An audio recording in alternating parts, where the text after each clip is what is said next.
Waalaikumsalam warahmatullahi wabarakatuh. Bagaimana kabarnya hari ini Pak? Sehat Pak? Alhamdulillah masih sehat. Alhamdulillah sehat Pak ya. Baiklah Pak, pada kesempatan ini izinkan saya untuk melakukan wawancara dengan Bapak tentang praktik pengambilan keputusan yang berbasis nilai-nilai kebajikan sebagai pemimpin ya Pak. Iya. Dan kegiatan ini merupakan salah satu tugas saya sebagai calon guru penggerak Angkatan 7 Kabupaten Biren dalam tugas demonstrasi kontekstual, yaitu yang berhubungan dengan pertanyaan konsep pengambilan keputusan berdasarkan nilai-nilai kebajikan sebagai pemimpin. Baiklah Pak, di sini saya akan mengajukan beberapa pertanyaan. Mohon Bapak menjawab sesuai dengan kondisi yang sudah Bapak alami sebagai pemimpin di sekolah ya Pak. Baiklah, pertanyaan pertama Pak, selama Bapak menjadi pemimpin di sekolah kita ini, yaitu sekolah SMA Negeri 3 Biren dan sebelumnya Pak ya, bagaimana Bapak dapat mengidentifikasi kasus-kasus yang merupakan dilema etika atau bujukan moral? Baik. Terima kasih atas pertanyaannya tentang dilema etika yang bagaimana yang ada di sekolah kita ini, menyelesaikan di sekolah kita ini. Pertama sekali, untuk menyelesaikan hal tersebut kita harus memahami dulu 9 konsep pengambilan dan pengujian keputusan. Misalnya yang pertama, satu, mengenali nilai-nilai yang saling bertentangan, ya kan? Yang pertama. Nah, kalau di sekolah kita ini bagaimana caranya untuk menyelesaikan seperti itu? Kita yang pertama sekali ialah memahami dulu kasus masing-masing. Kita pahami dulu apa kasusnya masing-masing yang terjadi. Nah, tentu saja dengan memahami kasus tersebut, nah kita pertama sekali harus berkomunikasi dengan pihak-pihak itu yang terkait. Kita komunikasi dengan pihak terkait. Nah, baru kita pahami tentang permasalahan. Kemudian baru kita memetakan kasus tersebut. Kemudian bila perlu kita buat pertanyaan-pertanyaan. Kalau memang pertanyaan atau kita buat satu syarat yang kita buat.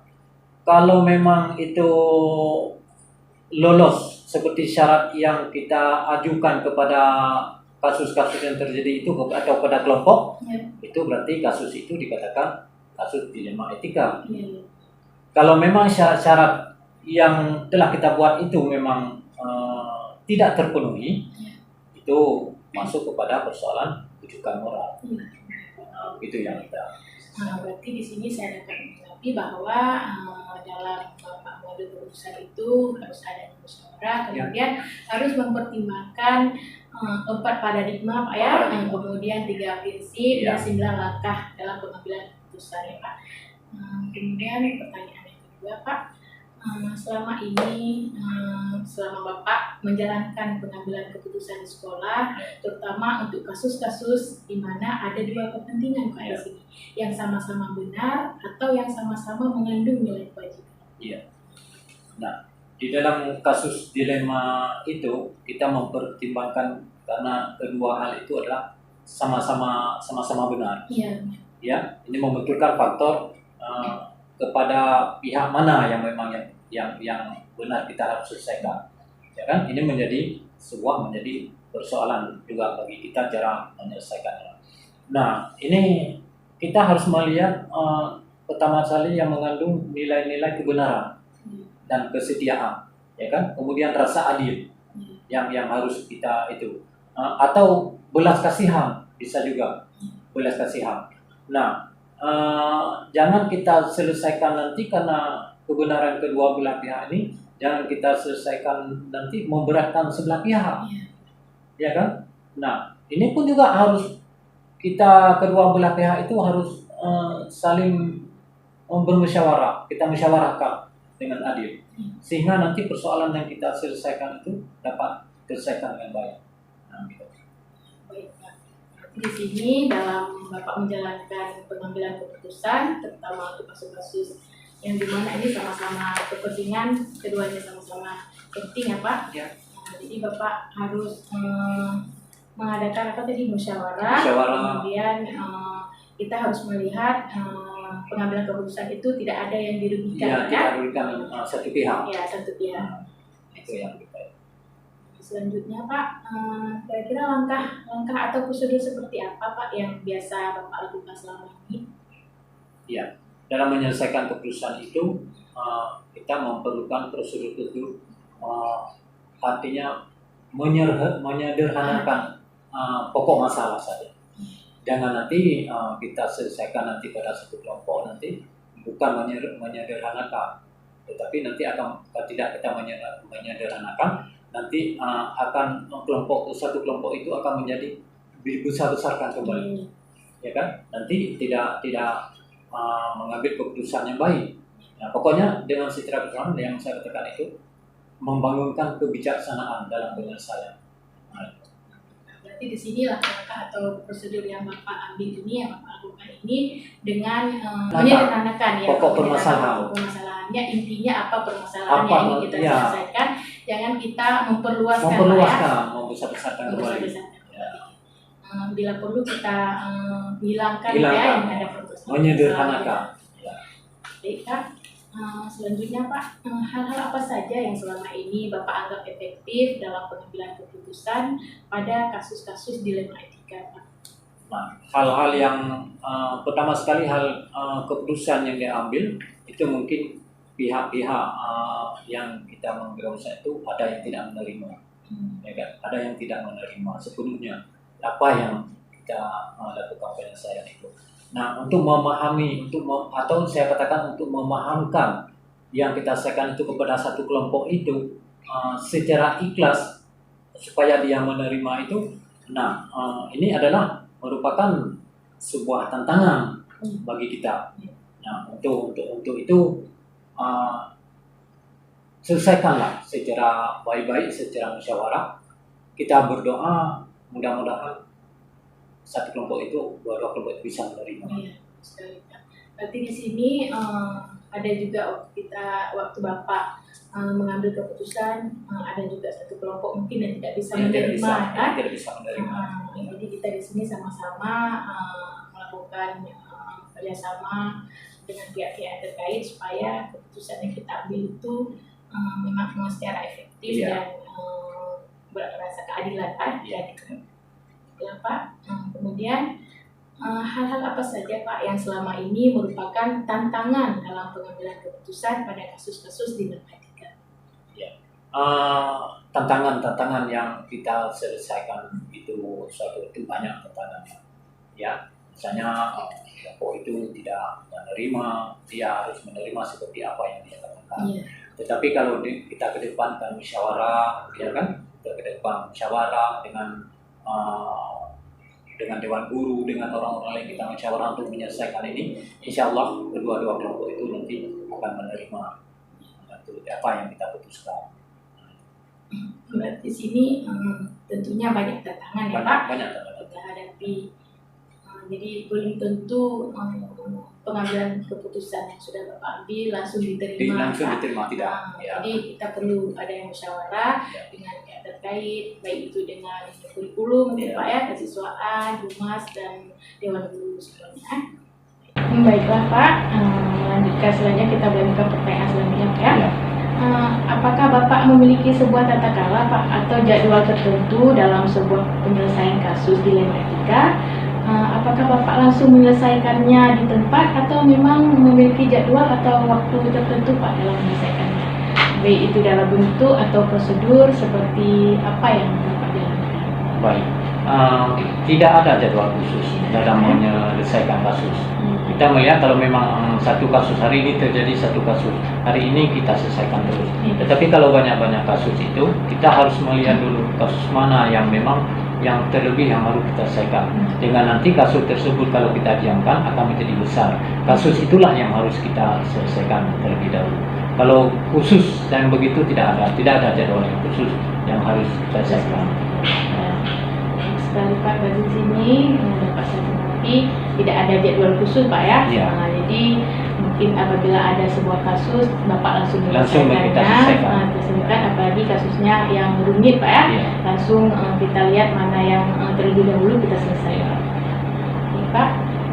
Selanjutnya, adakah Pak seseorang atau faktor-faktor apa yang selama ini mempermudah atau membantu Bapak dalam pengambilan keputusan dalam kasus-kasus dilema etika? Iya. Yang pertama sekali kita harus mengetahui dulu syarat cara mengambil keputusan Iya. oleh seorang pemimpin. Kemudian yang selanjutnya adalah harus kita lakukan musyawarah cara mengambil keputusan. Iya. Kemudian yang penting sekali di dalam mengambil keputusan itu, dalam menyelesaikan suatu kasus itu adalah pengelolaan emosi. Ya, jangan kita mengedepankan emosi. Nah, dengan itu dapat kita lihat semuanya itu dari bentuk kasus, pengelolaan emosi, kita musyawarah, insya Allah itu akan mempermudah tentang mengambil keputusan di dalam kasus tersebut. Ya, baik Pak. Jadi di sini tentunya dalam pengambilan keputusan juga ada seseorang yang dapat membantu Bapak ya. Iya. Jadi seperti yang saya bilang tadi ada wakil-wakil Bapak ya.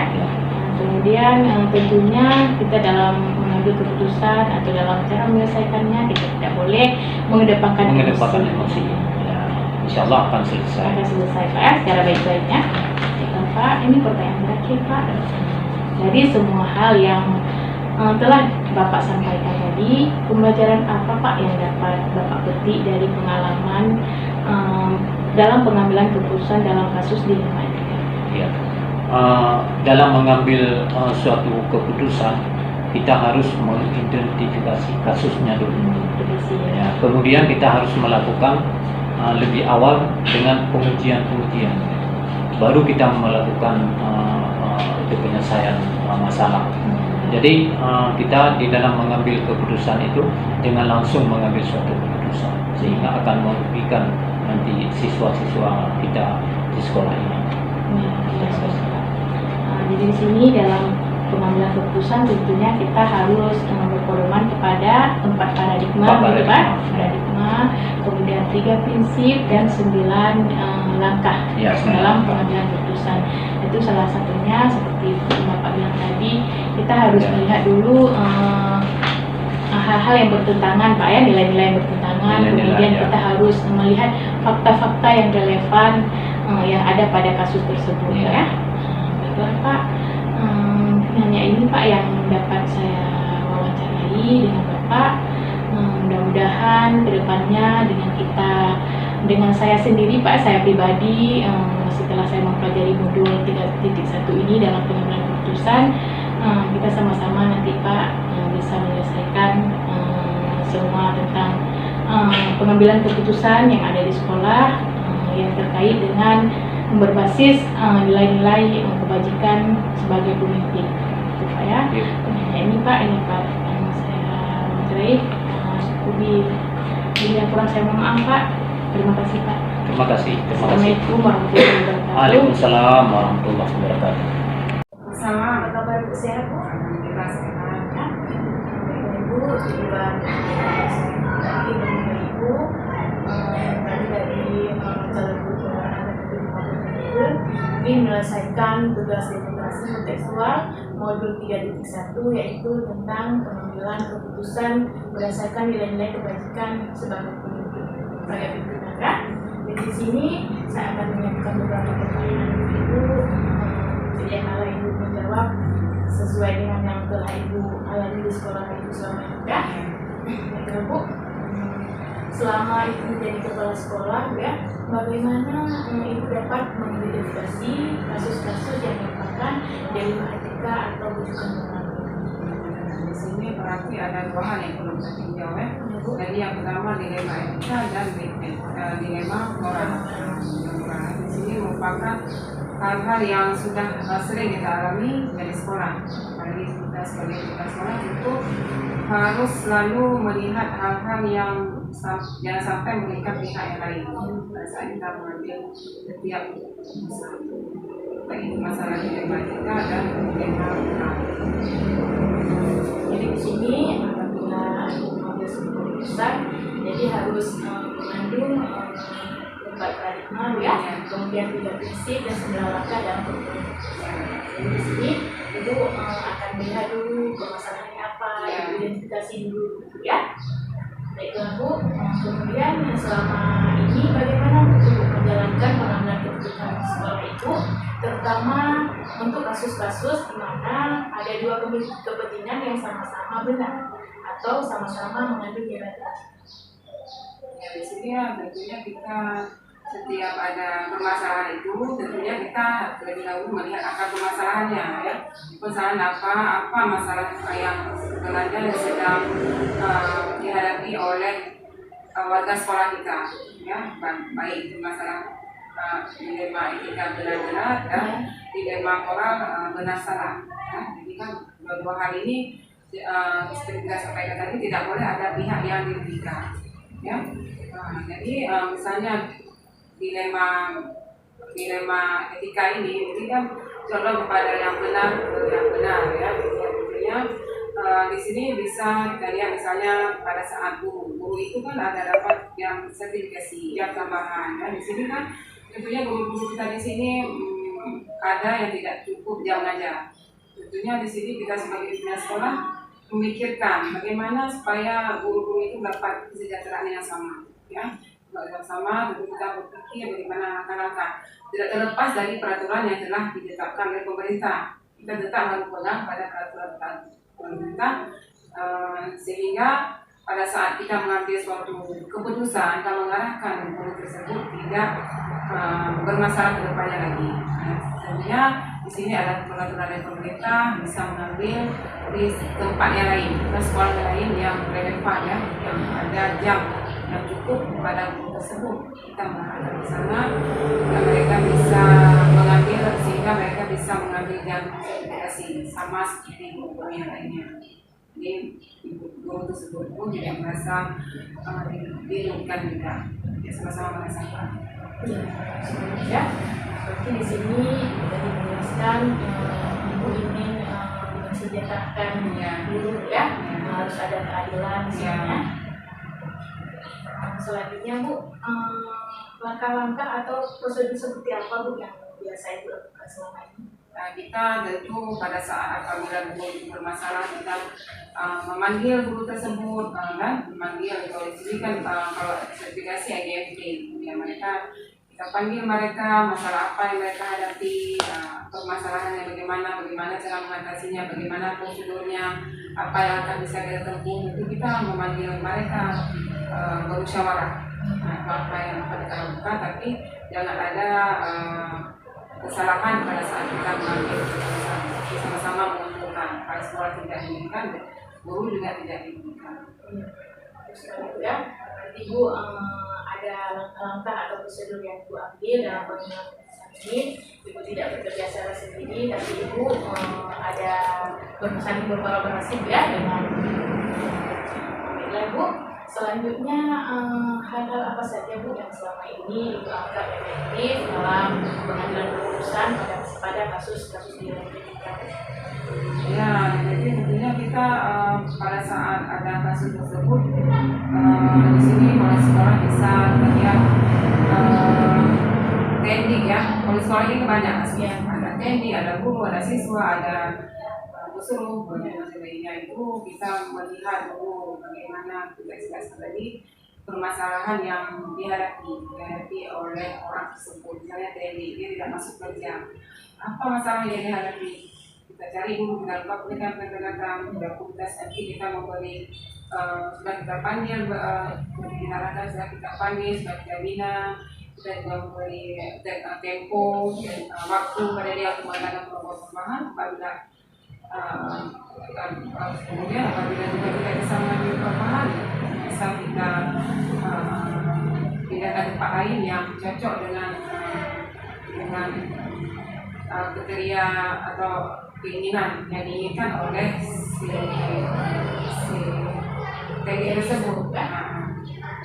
Sekali Ibu, berarti di sini dalam pengambilan keputusan Ibu harus melihat dulu apa sih masalahnya atau problem dari materi tersebut ya. Kemudian Bu, apa saja yang selama ini merupakan tantangan dalam pengambilan keputusan pada kasus-kasus pidana kita Bu? Apakah ada tantangan Bu yang selama ini terjadi? Itu yang jelas tantangan hal besar bagi kita. Apalagi sekarang misalnya pendidik kita dia tidak masuk kerja. Sementara kita ini kan sebagai pimpinan tidak bisa membiarkan orang tidak masuk kerja. Peraturan pemerintah apabila tidak masuk kerja agar diberi hukuman, sanksi dan sebagainya. Sementara kita di sini posisi pada saat kita menegur dia sebagai orang sudah senior senior pada kita. Apabila kita salah membelangkan bahwa risiko pada dia juga, itu kan tantangan yang kita hadapi di lapangan. Sementara dia tidak patuh apa yang sudah kita sampaikan, dia tidak patuh dengan tetap berprinsip pada diri sendirinya juga, dia tidak mengindahkan juga apa yang sudah kita sampaikan. Itu kan tantangan yang besar juga yang kita hadapi sebagai kepala sekolah. Seperti itu berarti dari banyak sekali Bu tantangannya Bu. Tapi dari tantangan itu bisa nantinya Ibu akan bisa mengambil keputusan yang terbaik yang efektif ya.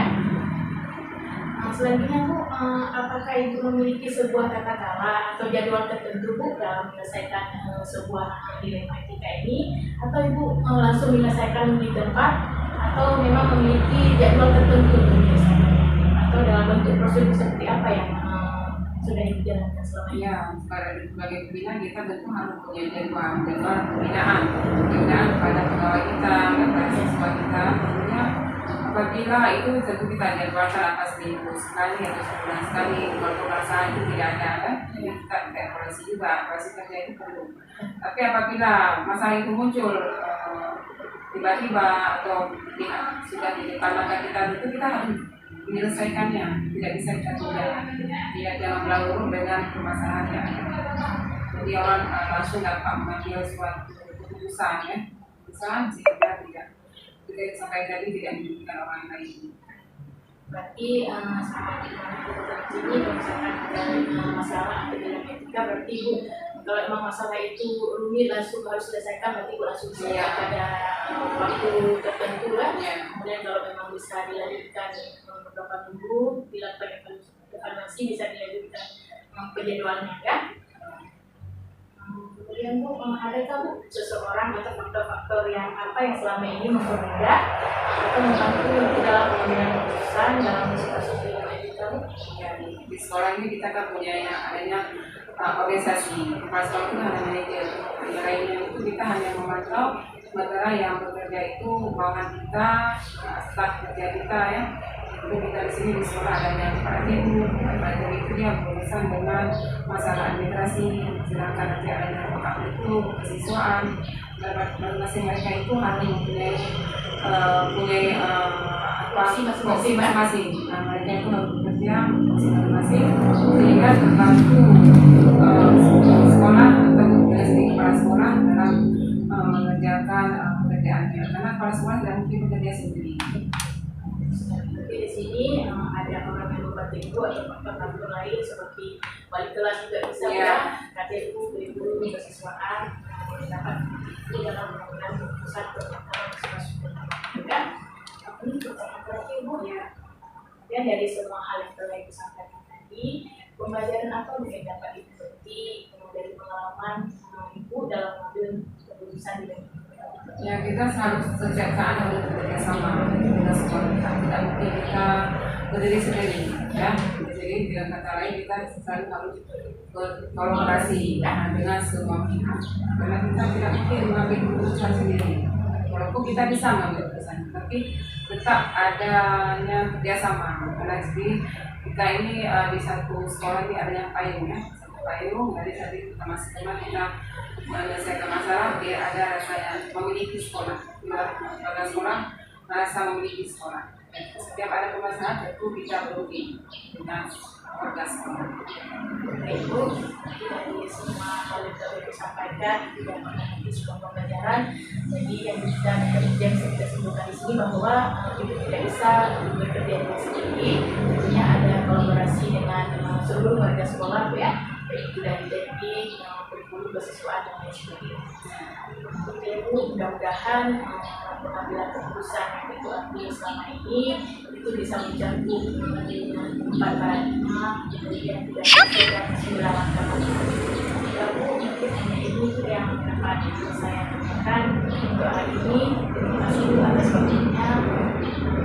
Assalamualaikum warahmatullahi wabarakatuh. Waalaikumsalam warahmatullahi wabarakatuh. Bagaimana apa kabarnya Pak? Alhamdulillah sehat. Alhamdulillah Pak. Baiklah Pak, sebelumnya saya mohon maaf Pak udah mengganggu waktu Bapak malam-malam saya ke tempat Bapak untuk mewawancarai Bapak. Apakah Bapak bersedia Pak? Iya bersedia. Ya, nggak apa-apa. Terima kasih Pak ya. Ya. Baiklah Pak, pada kesempatan ini izinkan saya untuk melakukan wawancara dengan Bapak, yaitu tentang praktik pengambilan keputusan yang berbasis nilai-nilai kebajikan terkait pengambilan keputusan sebagai pemimpin.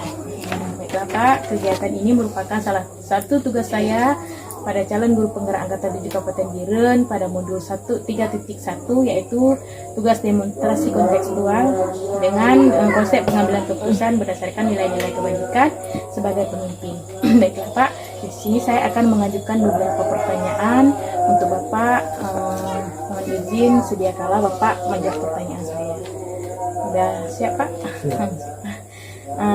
Baiklah Pak, di sini saya akan mengajukan beberapa pertanyaan. Yang pertama, selama Bapak menjadi pimpinan di sebuah instansi Pak ya, bagaimana Pak Bapak dapat mengidentifikasi kasus-kasus yang merupakan dilema etika atau bukan moral Pak? Saya sebagai pimpinan di sebuah instansi tentu banyak kasus atau permasalahan yang saya dapatkan. Jadi yang pertama saya mengidentifikasikan mana kasus-kasus yang benar dengan benar atau benar dengan salah. Supaya saya tidak salah dalam mengambil keputusan, saya mengacu kepada 4 paradigma, 3 prinsip, dan 9 langkah mengambil keputusan. Ya, jadi Bapak dalam mengidentifikasi kasus-kasus yang terjadi di sekolah Bapak, jadi di sini memang betul sekali Pak, banyak sekali Pak ya dilema etika yang kita temui di sekolah. Berarti di sini Bapak dalam pengambilan keputusan Bapak berpedoman kepada 3 paradigma, kemudian 4 paradigma, 3 prinsip, dan 9 langkah dalam pengambilan keputusan. Begitu Pak ya? Baik sekali Pak. Kemudian pertanyaan kedua Pak, selama ini bagaimana Pak Bapak menjalankan pengambilan keputusan di sekolah Bapak, terutama untuk kasus-kasus di mana ada 2 kepentingan Pak. Di sini sama-sama benar atau sama-sama yang mengandung nilai kebajikan Pak. Kalau masalah apa yang mengandung dua-dua benar itu, Ya. saya akan melihat mana yang lebih penting terlebih dahulu kita selesaikan. Misalnya guru-guru sudah jenuh dengan mengajarkan anak-anak, maka meminta untuk rekreasi, dan ada sebagian guru juga meminta untuk membuat pelatihan. Maka di antara dua ini, kedua-dua benar. Ya, ini. ya, betul. Maka saya akan lebih mengutamakan membuat pelatihan terlebih dahulu. Karena kalau seandainya rekreasi itu bisa di lain-lain waktu luang lain. Pak ya. Terima kasih Pak. Berarti di sini kalau ada sebuah kasus dilema etika yang benar lawan benar, saya kan seperti Bapak bilang tadi, ada beberapa kelompok guru yang ingin berekreasi Pak ya, mungkin udah jenuh dengan mengajar ya. Kemudian yang satu kelompok lagi ingin membuat pelatihan Pak ya, pelatihan pembelajaran, mungkin pelatihan IT ya. Di sini Bapak memilih untuk membuat pelatihan supaya karena itu bermanfaat ya Pak bagi terutama bagi guru sendiri, kemudian Dan untuk peserta didiknya masa ya. depan yang jangka panjang Pak ya. Kemudian untuk peserta didik juga Pak ya. Oke, terima kasih Pak untuk jawaban Bapak. Kemudian Pak, langkah-langkah atau prosedur seperti apa Pak yang biasa Bapak lakukan selama ini Pak? Langkah-langkahnya untuk memilih kebenaran itu, saya akan melihat manfaat dan mudaratnya. Kalau manfaat saya mengambil yang lebih besar manfaatnya, kalau yang mudarat itu mana yang lebih kecil mudaratnya. Yaitu berdasarkan dengan mempertimbangkan kepentingan peserta didik, baik itu berbasis kepada hasil akhir atau peraturan atau berbasis rasa peduli. Itu Pak ya. Di sini langkah-langkah yang sudah Bapak ambil yang pernah Bapak lakukan itu berdasarkan kepentingan peserta didik ya Pak. Ya. Di sini yang mengandung 3 prinsip. Yang pertama berbasis hasil akhir, kemudian berbasis peraturan, dan selanjutnya berbasis dasar nilai. Gitu Pak ya. Pak. Selanjutnya Pak, hal-hal apa saja Pak yang selama ini Bapak anggap efektif Pak ya dalam pengambilan keputusan pada kasus-kasus dilema etika Pak? Dalam mengambil keputusan pada kasus dilema etika, yang lebih efektif, yang pertama saya lakukan yaitu dengan menyederhanakan pokok permasalahan atau membangun kebijaksanaan. Jadi di sini misalkan ada sebuah dilema etika, berarti Bapak menyederhanakannya, terlebih lagi bisa menyelesaikan secara efektif, yang tentunya di sini membangun komunikasi dengan pihak yang terkait ya. Pak. Selanjutnya Pak, hal-hal apa saja yang selama ini merupakan tantangan dalam pengambilan keputusan pada kasus-kasus dilema etika Pak? Kalau tantangan ini biasanya ada sebagian kelompok ini tidak menerima secara ikhlas keputusan yang kita ambil. Akan tetapi kita tetap harus menjalankan mana yang lebih bagus ataupun lebih merasa keadilan di situ. Ya, jadi di sini apabila Bapak mengambil sebuah keputusan itu berarti belum semuanya bisa menerima Pak ya. Kadang-kadang mungkin ada satu kelompok yang menerima, ada satu lagi tidak. Jadi di sini Bapak akan terus bermusyawarah Pak ya, supaya keputusan yang Bapak ambil itu tidak salah Pak ya. Yang pasti di sini terkandung nilai-nilai kebajikan, di sini ada nilai-nilai keadilan Pak. Semoga tetap istiqamah ya. Selanjutnya, apakah Bapak memiliki sebuah tata cara Pak atau jadwal tertentu dalam sebuah penyelesaian kasus? Apakah Bapak langsung menyelesaikannya di tempat Pak, atau Bapak memiliki sebuah jadwal untuk menyelesaikannya, bentuk atau prosedur seperti apa yang Bapak jalankan? Tidak ada jadwal tertentu. Tidak ada jadwal Pak. Saya akan menyelesaikan masalah yang lebih penting atau lebih harus kita selesaikan segera. Pak. Jadi dalam Bapak mengambil sebuah keputusan apabila ada sebuah kasus atau sebuah dilema etika, jadi Bapak langsung menyelesaikannya Pak ya pada waktu tersebut ya. Berarti tidak ada jadwal tertentu. Apalagi masalahnya misalkan ada sebuah masalah yang begitu rumit Pak ya, jadi harus langsung kita selesaikan pada saat itu Pak ya, sesegera mungkin Pak. Sekali Pak, terima kasih.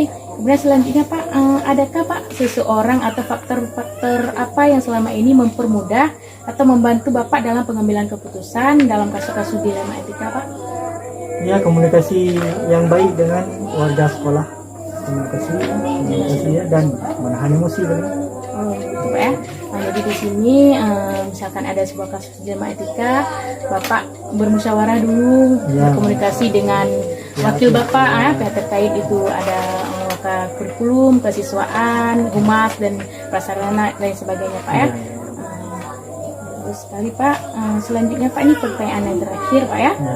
Dari semua hal yang telah Bapak sampaikan tadi Pak, pembelajaran apa Pak yang kira-kira bisa Bapak petik dari pengalaman Bapak dalam mengambil sebuah keputusan Pak?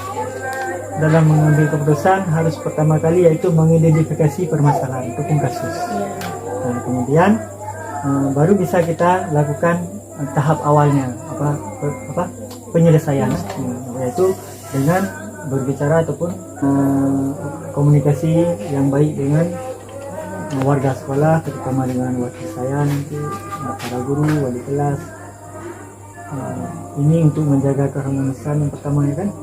Kemudian apapun ceritanya kita harus merujuk ataupun mencakup kepada 4 paradigma, 3 prinsip, dan 9 langkah mengambil keputusan. Baik Pak, jadi sini pembelajaran yang dapat Bapak petik atau pengalaman yang selama ini telah Bapak alami Pak ya, yang ada di sekolah Bapak yang menyangkut tentang dilema etika. Yang pertama di sini Bapak berkomunikasi Pak ya dengan seluruh warga sekolah. Terkait di sini ada kurikulum, kemudian kesiswaan dan wali kelas Pak ya. Di sini berarti apapun pengambilan keputusan yang Bapak ambil itu yang tentunya itu akan berpedoman kepada 4 paradigma, kemudian 3 prinsip dan 9 langkah dalam pengambilan keputusan, gitu Pak ya.